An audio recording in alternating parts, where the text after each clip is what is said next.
In front of me is POCO X4 GT, and today I would like to show you how you can change the food apps on this device. First of all, go into Play Store, click on the search bar and install your new food app, in my case Opera Mini.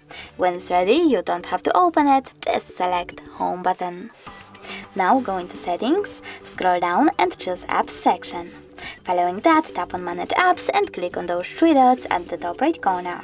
Then choose the food apps and finally click on one of those sections. I wish to change my browser, so I have to tap on Browser over here, click on Opera Mini to set it up and tap on the Back button. As you can see, after that, my food app has changed. Thanks so much for watching. If you enjoyed this video, don't forget to leave a like, comment and subscribe. Bye!